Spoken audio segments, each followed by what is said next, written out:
Hi, welcome back to the Apple Podcast. I'm your host, Johnny Appleseed. To my right, we have longtime collaborator, Grandpa Smith.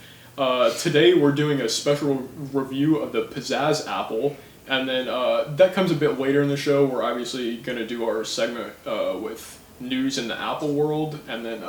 we also got a good recipe that I'll show you guys how to make, so you can do that at home as well. Super simple. Yeah, super simple. We'll get right into it. Yeah.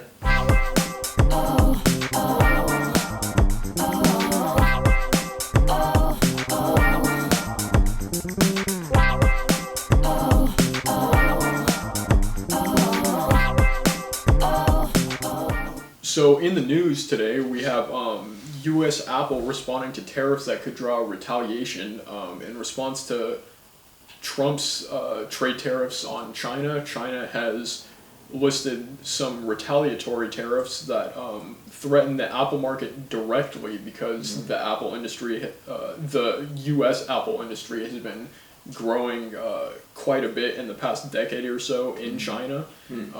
So experts are concerned about that, but we'll have to see where that goes.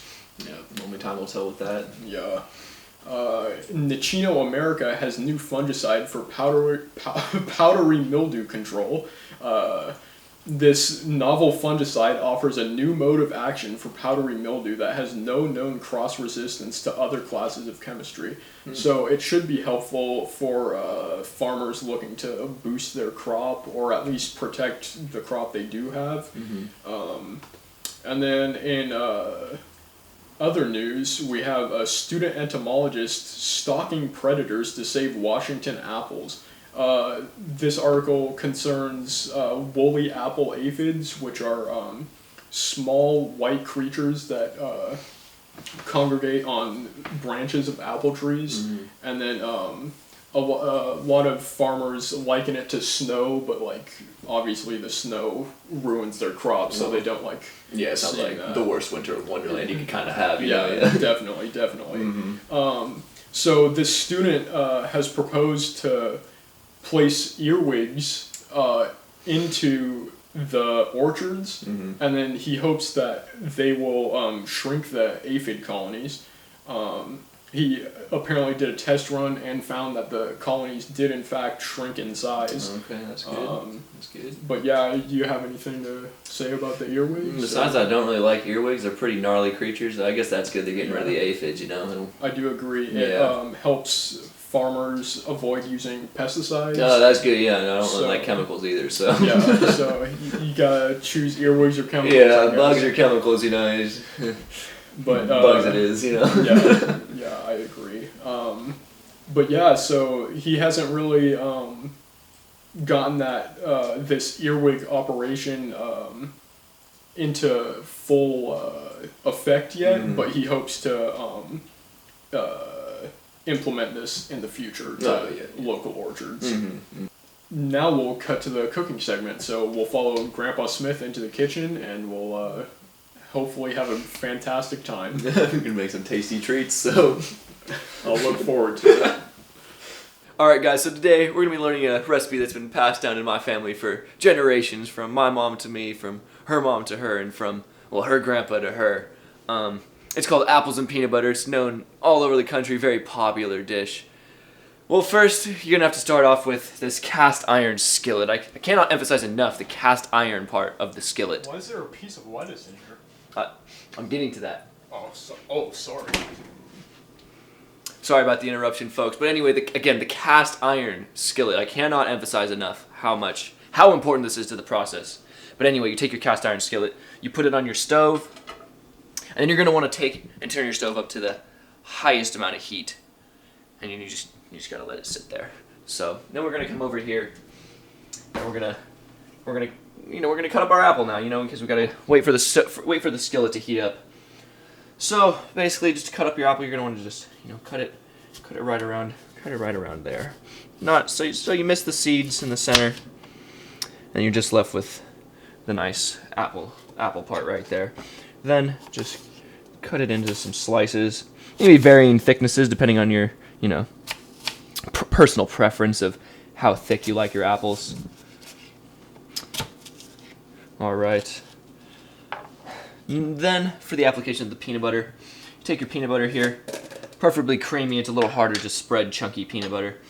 You just take it and you take your knife, right? You have to put it in at a perfect 45-degree angle. Again, 45-degree angle. Cannot stress that enough. Not 47, not 46, not 44. 45. You just take it and you just put it right until you practically hit the side of the peanut butter. And then you just do a little swipe along, so you just get a little glob like that, you know, just a tiny bit of glob. You then take a slice and you just gently put it on the apple. And it seems I've kind of grabbed a little too much peanut butter, so we're going to put a little bit back. You just put it on the apple, and then you can just set it over here on your serving plate, and you do this for just about every piece. Get your peanut butter, slide it on. Oh, it really helps if the peanut butter sticks to the apple. And you can always do varying thicknesses of peanut butter as well.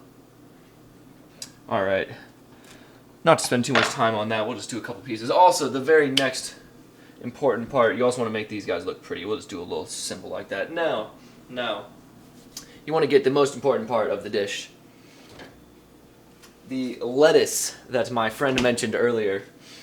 You just want to take it, you know, it's for the garnish, the most important part of the dish. You just take it, you know, just maybe rip off a little bit on the top. You can just make it all nice and fancy looking. Rip it up in a few places, maybe make it look like a, I don't know, something nice. You know, you might want to like surround it. So you're gonna have to use a little more, you know, a couple extra pieces of lettuce or something.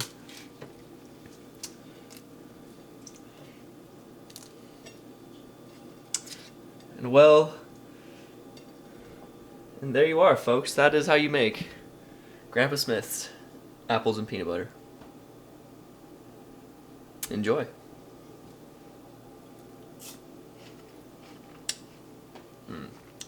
Always delicious. So today we have the Pazazz apple, a variety of apple produced by the Minnesota-based tree fruit company, Honey Bear Brands. This particular variety has actually been in development for 8 years, and it's sold in more than 300 retail stores nationwide.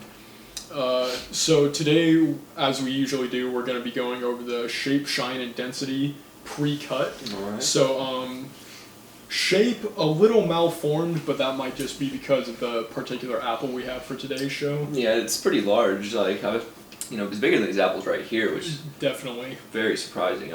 Honestly, almost as big as my testicles. Yes, we do know those are very large. Yes. And then shine, pretty glossy. I'd say pretty shiny, you know. Definitely, the darker red portions clearly have more shine. Most definitely. But I think that just comes with ripeness, as it usually does. Of course, yeah. Density, you want to take a half to that? It's pretty heavy apple. You know, that might also just be due to how large it is, but it feels pretty dense. You want to take a stab at it? It definitely has a good feel to it. Mm-hmm. I can tell it's going to be a treat to eat. Oh yes. So I guess without further ado, I'll let you have the honors of making the cut. All right, I'll start making the slices then.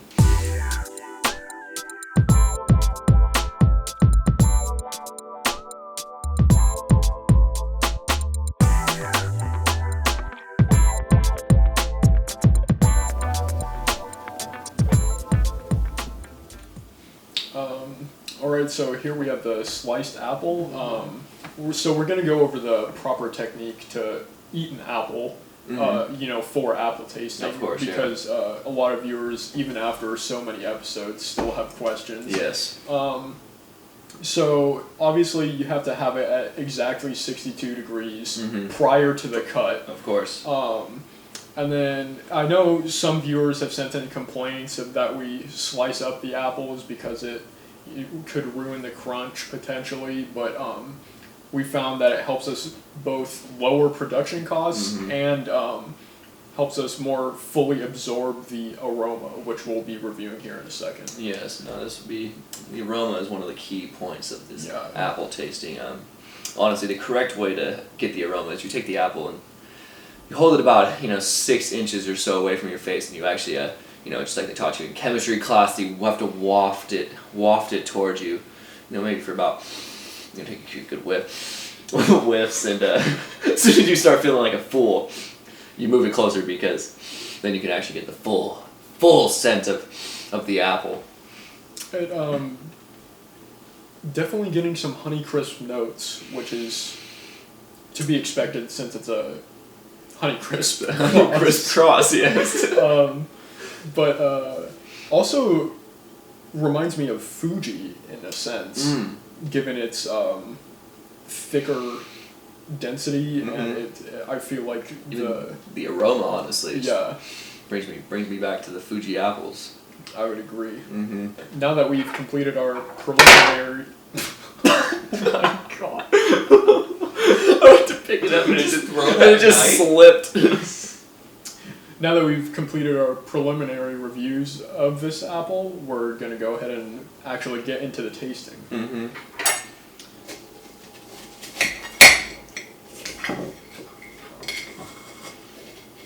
don't think I've ever eaten an apple with a fork and a knife. We do on this podcast regularly.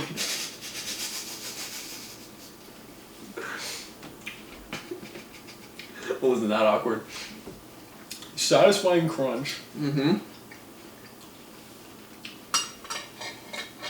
Again, I'm detecting Fuji notes because it definitely has the sweetness of a Honeycrisp. But it has a decidedly bitter flavor reminiscent of Fuji. Yeah. No. Yes, I agree. I feel that as well. I'm gonna take another slice. Well, I'll pop the seed. Maybe we can plant one of our own trees. Yeah, that'd be great. That'd be great because this is a pretty solid apple, I would say.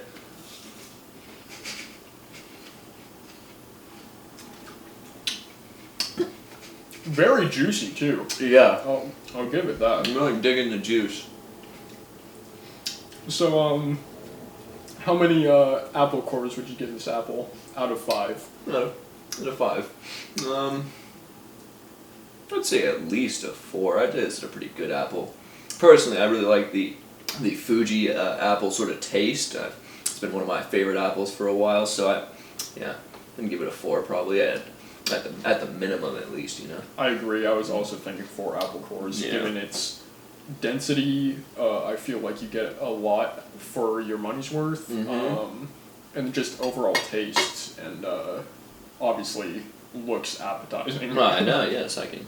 So. Yes. Yeah, definitely 4 out of 4. 4 out of 5. Yeah, definitely 4 out of 5 actually. Yeah.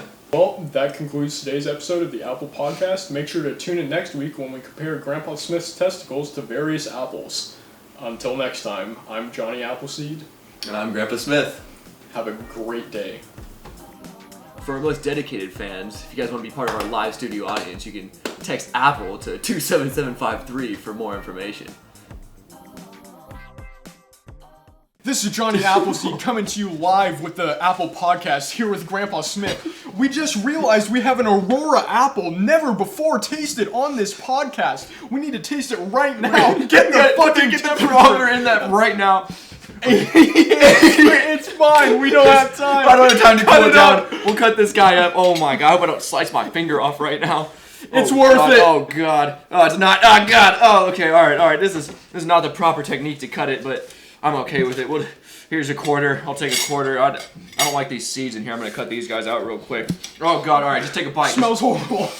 Honestly, smells kind of weird. Better than I was expecting. Better than I was expecting. I'll say 3 out of 5, I think.